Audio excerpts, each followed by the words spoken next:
دنیا کے central banks کا سب سے بڑا ٹاسک اپر سائڈ رسک انفلیشن اور lower side risk labour market کو کنٹرول کرنا ہے۔ کیا 2026 میں federal Reserve Bank of America interest rate کو ہائیک کر کے یا پاز ود ہاکش ٹون کے ساتھ انفلیشن کو کنٹرول کر پائے گا اور لیبر مارکیٹ پر قابو پا سکے گا؟ American financial market, Dow Jones, Nasdaq, S&P 500، bond market, bond yield, bond curve, DXY، commodity market, gold, silver and oil, ups and down فیصلوں کا مکمل دار و مدار انٹرسٹ ریٹ ڈیسیژن پر ہوتا ہے۔ Investor, trader, hedge fund master اور students interest rate کے فیصلوں کی بنیاد پر اپنی ٹریڈنگ اور انویسٹمنٹ ڈیسیژن میکنگ کرتے ہیں۔ Bank of England, European Central Bank, Bank of Japan, Bank of Canada, Bank of Australia اور Federal Reserve Bank of America کا انٹرسٹ ریٹ کا فیصلہ آنے والے کوارٹر کے لیے فائنینشیل مارکیٹ کی ترجیحات کا تعین کرے گا۔ آئیے forexustad.com کے ساتھ دنیا کے سینٹرل بینکس کے مانیٹری سٹانس کے سیکرٹس کو ڈیکوڈ کرتے ہیں۔ خبر کے اندر کی چھپی ہوئی مکمل کہانی کو جاننے کے لیے forexustad.com واٹس ایپ چینل کو فالو کیجیے۔ دنیا کو اس وقت معاشی اور سیاسی بحران کا سامنا ہے۔ امریکی صدر ڈونلڈ ٹرمپ کے فیصلوں نے فائنینشیل مارکیٹ کو وولٹائل کر رکھا ہے۔ Venezuela, Greenland, Ireland, NATO, China, Canada, Mexico اور ہندوستان کے ساتھ ٹیرف اور انپریڈکٹیبل پرسنالٹی اور پالیسیز کی بنیاد پر ڈونلڈ ٹرمپ نے فائنینشیل مارکیٹ کو خطرات کی دلدل میں دھکیل دیا ہے۔ یونائیٹڈ اسٹیٹ آف امریکہ اور ایران کی جنگ نے جلتی پر تیل کا کام کیا ہے۔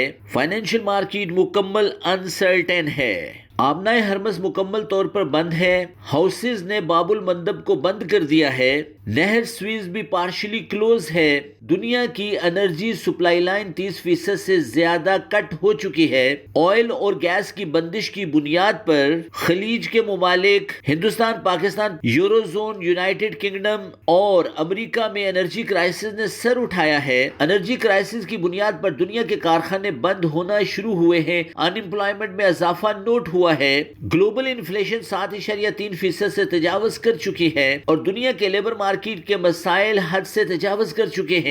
رہی صحیح کسر یوکرائن رشیا تنازع نے نکال دی ہے۔ چائنا کے ساتھ امریکہ کے مسائل اور artificial intelligence emergence financial market کو مزید الجھا رہی ہے۔ بڑھتی ہوئی انفلیشن کو کنٹرول کرنے کے لیے گریٹ برٹن نے انٹرسٹ ریٹ کو ہائیک کرنے کا بہت اہم فیصلہ لیا ہے۔ یورپین سینٹرل بینک نے انٹرسٹ ریٹ کو 2.4% تک پاز رکھا ہے۔ بینک آف کینیڈا بھی انٹرسٹ ریٹ کو پاز رکھے گا، جبکہ reserve Bank of Australia interest rate کو پاز رکھنے کا بہت اہم فیصلہ کرے گا۔ بینک آف جاپان کا سٹانس سب سے اہم ہے۔ بینک آف جاپان ہمیشہ سے انٹرسٹ ریٹ کو کم رکھتا رہا ہے۔ پچھلے کئی مہینوں سے بینک آف جاپان نے انٹرسٹ ریٹ کو ہائیک کیا ہے۔ اب جاپان کا انٹرسٹ ریٹ 1% تک پہنچ چکا ہے۔ اکانومسٹ کا ماننا ہے کہ 2026 کے آخر تک بینک آف جاپان 1.50 1.75 کے درمیان انٹرسٹ ریٹ کو انکریز کر لے گا، جس سے کیری ٹریڈ انوائنڈ ہوگی۔ جاپنیز اکانومی کا پیسہ امریکن اکانومی سے نکل کر واپس جاپان میں شفٹ ہوگا اور امریکن اکانومی مسائل کا شکار ہوگی۔ امریکہ میں انفلیشن 4.3% ہے، unemployment 4.2%۔ Federal Reserve Bank of America کے نئے پریزیڈنٹ کیون واش نے انٹرسٹ ریٹ کو پاز رکھنے کا بہت اہم فیصلہ کیا تھا۔ ڈاٹ پلاٹ میں اس بات کی طرف واضح اشارہ کیا کہ 2026 کے آخر تک کم از کم 2 دفعہ انٹرسٹ ریٹ کو ہائیک کیا جائے گا۔ اکانومسٹ کا ماننا ہے کہ Federal Reserve Bank of America interest rate کو 3.50 سے 3.75 کے درمیان پاز رکھے گا، لیکن کیون واش کی ٹون ہاکش ہوگی۔ کیون واش نے اپنی پہلی FOMC میٹنگ میں اپنا ووٹ کاسٹ نہیں کیا تھا۔ انہوں نے federal Reserve Bank of America کے طریقہ کار کو بدلنے کی طرف بھی اشارہ کیا۔ Fed communication, Fed data collection, processing اور presentation, Federal Reserve Bank of America forward information, inflation اور لیبر مارکیٹ کے لیے ٹاسک فورسز ترتیب دی جا چکی ہیں۔ آنے والے دنوں میں فیڈرل ریزرو بینک آف امریکہ اپنا طریقہ کار مکمل طور پر تبدیل کر لے گا۔ جولائی میں federal Reserve Bank of America interest rate کو پاز رکھے گا۔ گزشتہ مہینے کنزیومر پرائس انڈیکس ڈیٹا اور پروڈیوسر پرائس انڈیکس ڈیٹا میں واضح طور پر بہتری نوٹ کی گئی ہے۔ لیبر مارکیٹ بھی federal Reserve Bank of America کے کنٹرول میں ہے۔ نان فارم پے رول کے اعداد و شمار 57K تک نوٹ ہوئے ہیں، مزید کنٹرول ہوں گے۔ فیڈ چیئر کا یہ بھی ماننا ہے کہ آنے والے دنوں میں لیبر مارکیٹ اور انفلیشن کے درمیان توازن قائم کر لیا جائے گا اور امریکہ کو گروتھ پاتھ پر دوبارہ سے لا کھڑا کیا جائے گا۔ دنیا کے ہاکش مانیٹری سٹانس کی بنیاد پر 10 ایئر ییلڈ میں اضافہ نوٹ ہوگا۔ 2 ایئر ییلڈ اور 10 ایئر ییلڈ کے کرو کو بھی سٹڈی کیا جائے گا اور ییلڈ کرو کو کنٹرول کرنے کی کوشش کی جائے گی۔ اکانومسٹ کا یہ بھی ماننا ہے کہ Federal Reserve Bank of America smartly play کر رہا ہے۔ 2026 میں انٹرسٹ ریٹ کو ہائیک رکھا جائے گا اور بنیادی طور پر انٹرسٹ ریٹ کٹ کے لیے سٹیج تیار کیا جا رہا ہے۔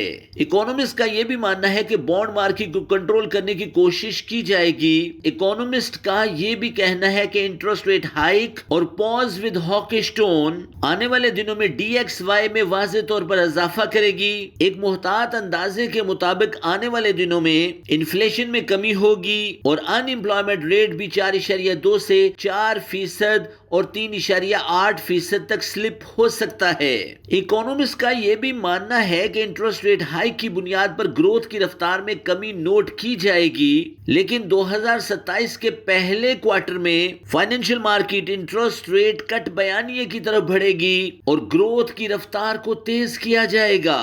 انٹرسٹ ریٹ ہائیک بیانیے کے دوران کموڈٹی مارکیٹ کا بیانیہ واضح طور پر ڈاؤن ہوگا۔ جولائی 2026 دنیا کے سینٹرل بینکس کے انٹرسٹ ریٹ کو ٹریک کر کے as a trader, investor, hedge fund master اور اسٹوڈنٹس آپ اپنی آنے والے 6 مہینوں کی ٹریڈ کو مینج کر سکتے ہیں۔ فردر لرننگ کے لیے forexustad.com سپورٹ ٹیم سے رابطہ کیجیے۔